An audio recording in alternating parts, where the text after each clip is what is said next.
देश की सबसे बड़ी पंचायत है, वहाँ ये प्रकरण उठाने का काम किया है और रखने का काम किया है और दिल से ईमानदारी से बहुजन समाज पार्टी बेलडे वालों के साथ है।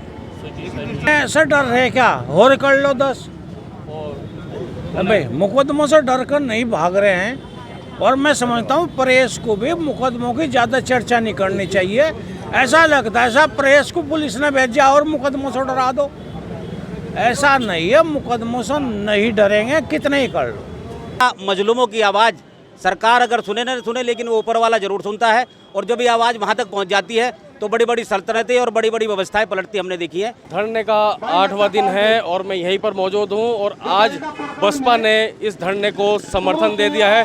बेलडा प्रकरण बहुत चर्चित रहा है, आप जानते हैं बेलडा प्रकरण में क्या रहा, क्या हुआ, क्या चीज़ें हुई हैं वहाँ पर। और आपको बता दूँ यहाँ पर प्रदेश अध्यक्ष जो बसपा के प्रदेश अध्यक्ष वो मौजूद हैं, सुबोध राकेश मौजूद हैं और शहजाद जो लक्सर विधायक हैं वो मौजूद, उनसे बात करने की कोशिश करेंगे। क्या कहना चाहते हैं इस धरने को लेकर?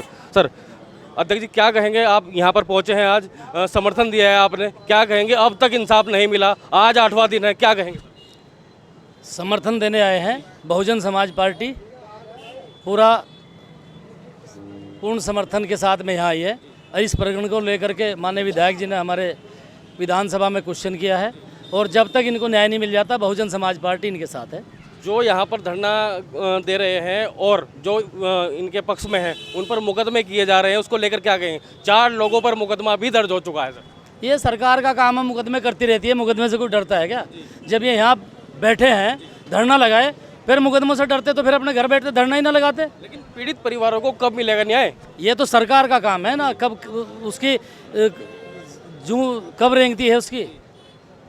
ये उन तक ये धरना चलता रहेगा? कब तक चलता रहेगा धरना और हम समर्थन में आते रहेंगे लगातार। सुबोध राकेश जी हमारे साथ मौजूद है, क्या कहना चाहेंगे?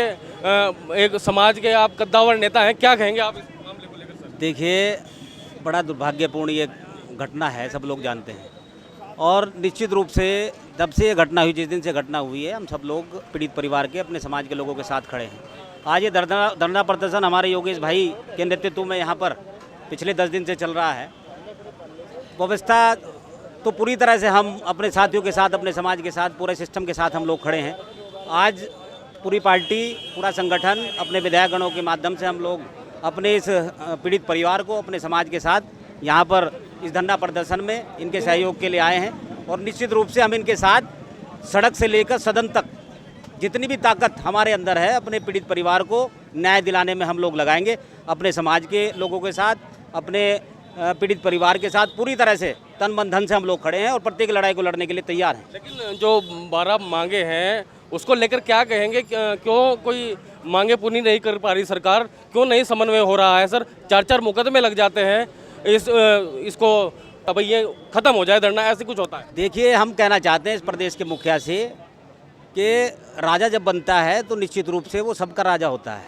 वो किसी जाति विशेष या किसी विशेष पार्टी का या किसी का नहीं रह जाता है। हम धामी जी से आग्रह करते हैं कि इस प्रकरण का वो समय संज्ञान लें। जो पीड़ित परिवार के साथ अन्याय हुआ है, उस अन्याय को संज्ञान लेकर उसको पीड़ित परिवार को न्याय दिलाने का काम करें। और ये मुकदमेबाजी, ये व्यवस्था तो पहले से चली आ रही है।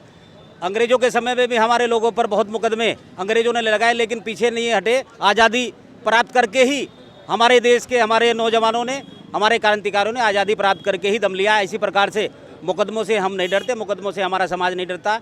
पूरी तरह से व्यवस्था के साथ खड़े हैं। जब तक न्याय में नहीं मिलेगा, प्रत्येक लड़ाई को सड़क से सदन तक लड़ने का काम अपने पीड़ित परिवार के लिए हम लोग करेंगे। बताते हैं कि भाई 4 लाख वोटर हैं, समाज 4 लाख वोटर है, उसके बाद बावजूद भी इन्हें अनदेखा किया जाता है। उसको लेकर क्या कहेंगे? पूर्व जज भी यहाँ पर आए थे, कांता प्रसाद जी, उन्होंने भी कहा था कि पूरे उत्तराखंड में हमारे साथ ऐसा ही हो रहा है, अन्याय हो रहा है। देखिए, प्राचीन काल से जातिवादी घृणित मानसिकता जो यहाँ पर चल रही है, वो कहीं ना कहीं यहाँ पर भी देखने को मिल रही है। मैं निश्चित रूप से कहना चाहता हूँ कि ऐसी ये पुरानी जो परंपराएं, जाति व्यवस्था जो चल रही है, उसको दिमाग से लोगों को निकालना चाहिए। और सर समाज को, जो पार्टी जो सरकार लेकर साथ चलती है, वही सिस्टम में रहती है। निश्चित रूप से मैं कहना चाहता हूँ कि पीड़ित परिवार की आवाज़ को इस प्रदेश के मुखिया को सुनना चाहिए, वरना मजलूमों की आवाज़ सरकार अगर सुने न सुने, लेकिन वो ऊपर वाला जरूर सुनता है। और जब ये आवाज़ वहाँ तक पहुँच जाती है तो बड़ी बड़ी सल्तनतें और बड़ी बड़ी व्यवस्थाएं पलटती हमने देखी है। इसलिए मैं कहना चाहता हूँ, आप लोगों के माध्यम से आग्रह करना चाहते हैं कि इस व्यवस्था को समझकर इस प्रदेश की सरकार को, इस प्रदेश के मुखिया को, इस पीड़ित परिवार को न्याय देना चाहिए। हमारी जायज़ मांगे हैं, उन मांगों को पूरा करना चाहिए और निश्चित रूप से जिस दिन ये मांगे पूरी हो जाएगी, ये धरना स्वतः ही समाप्त हो जाएगा और सब शांतिपूर्ण तरीके से व्यवस्थाएं आ जाएंगी। 2024 इलेक्शन नज़दीक है, ऐसे में बसपा क्या देख रही है? हरिद्वार से भी चुनाव लड़ने की पूरी तैयारी है। क्या कहेंगे सर, क्या कितना प्रभाव पड़ेगा कि भारतीय जनता पार्टी अगर गरीबों की नहीं सुनती तो कितना प्रभाव मानते हैं आप पड़ेगा? देखिए, निश्चित रूप से प्रभाव पड़ता है।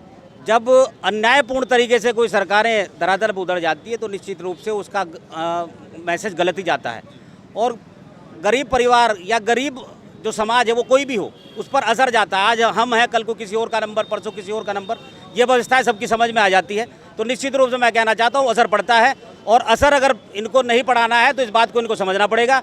इस पीड़ित परिवार को न्याय देना पड़ेगा और जब तक ये न्याय नहीं मिलता है पूरा समाज पूरी व्यवस्था के साथ पीड़ित परिवार के साथ खड़ा है और जब तक ये न्याय की लड़ाई लड़नी हम लड़ते रहेंगे। जब तक सरकार न्याय नहीं देगी ये लड़ाई जारी रहेगी। पीड़ित परिवार चाहता है सर, जो पुलिस वाले थे वो इनका ट्रांसफ़र इस जिले से बाहर हो ताकि सुचारू रूप से जो चीज़ें चलनी चाहिए, जो लोग हैं इसमें शामिल हैं वो बता रहे हैं जो, तो उसको लेकर क्या कहेंगे? क्योंकि पुलिस वालों पर भी कहीं ना कहीं सवाल निशान खड़ा हो रहा है सर। देखिए, मेरा मानना ये है कि उस प्रकरण में जो भी पुलिस का अधिकारी जिन्होंने वास्तविकता में लोगों को घरों से निकाल कर, जो लोग लड़ाई में नहीं थे, जो लोग प्रकरण में नहीं थे, ऐसे लोगों पर भी अत्याचार किया है, निश्चित रूप से उन लोगों को चिन्हित करके सरकार को उन पर कार्रवाई करनी चाहिए क्योंकि उन लोगों ने वो गलत कार्य वहाँ पर किया। एक बात और भी माननी पड़ेगी सर, वहाँ पर भी पथराव हुआ था, वहाँ पर पुलिस वाले भी घायल हुए थे, एक इंस्पेक्टर भी बहुत अच्छी घायल हुए थे, उनका इलाज भी 2-3 महीने चला है सर। हम शुरू से ये बात कह रहे हैं, जो दोषी है उस पर कार्रवाई हो, लेकिन निर्दोष लोगों को फांसी चढ़ाने का ये क्या न्याय संगत व्यवस्था है?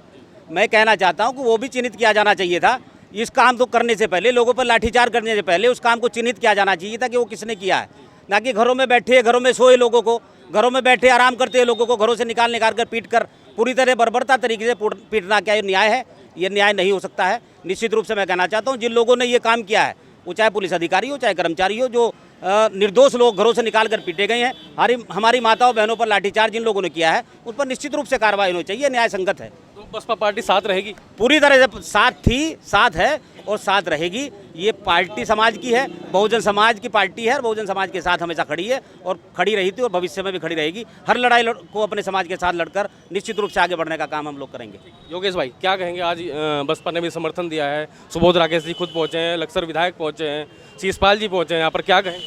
देखिए, सबसे पहले तो मैं इन सब का आभार और हमारे प्रदेश अध्यक्ष जी, विधायक जी, शहजाद जी, सुबोध भाई और सभी लोग जितने यहाँ पहुँचे इन सब का मैं धन्यवाद करता हूँ। अगर इस पीड़ित परिवार के लिए आज ये आवाज़ उठाने के लिए इनके बीच पहुँचे और ये पहले दिन से ही, वही मैं बोलना चाहूँगा, पहले ही दिन से ये सब लोग प्रयास में हैं, लेकिन आज ये धरने पर बैठे कुछ लोगों को समर्थन देने यहाँ पहुँचे तो इनका तहे दिल से धन्यवाद। आप क्या कहेंगे? बाबूजी भी यहाँ पर मौजूद है, क्या कहेंगे आप इस धरने को लेकर? 8 दिन से लगातार यहाँ पर धरना चल रहा है। बहुत अच्छी बात है जो हर पार्टी के लोग समर्थन दे रहे, और मेरा पार्टी वालों से एक प्रार्थना जरूर है, जो हमारे समाज से पैसे ले रहे, पता कौन ले रहे पैसे? सत्संगी लोग। मैं हाथ जोड़कर उनसे भी प्रार्थना कर रहा हूँ, वो भी अपना झंडा काट रहे हैं, मेरी डाल करो काट रखे हैं, और पार्टी वालों को भी नहीं कह रहा इक्करी काटो झंडा जी भी तो पता लगेगा भाई समर्थन। अरे भाई फोटो सरवा भाग जाते देख उसका तो कोई इलाज नहीं है। अब अपने झंडा काटो और जब तक मांग ना पूरी हो तब तक ही रहना, चाहे एक आदमी रहो, 10 रहो, 20 रहो। और मेरा तो पूरा इरादा बनाया हुआ 7 साल तो हो गए धरना पर वहाँ बैठा भगवानपुर में, जब तक मांग पूरी नहीं होगी वहाँ तक धरना नहीं समाप्त करूँगा और इन लोगों का समर्थन करता रहूँगा तन मन धन से। 2024 इलेक्शन भी आने वाले हैं, क्या कहेंगे? इलेक्शन का मेरा कोई संबंध नहीं, मैं राजनीतिक हूँ भाई, मैं तो वोट गेर का आगे मीच के भागूंगा, मुझे मतलब नहीं पार्टी से। हाँ देख मेरा अपना कायदा। तो यहाँ पर सीधा सीधा कहा गया है भाई कि जो धरने पर बैठे हैं उनकी जो 12 सूत्रीय मांगे हैं वो पूर्ण की जाए, नहीं तो ये धरना ऐसे ही चलता रहेगा और भी विशाल ये धरना यहाँ पर आने वाले दिनों में होने वाला है। नितिन कुमार रुड़की, हब से।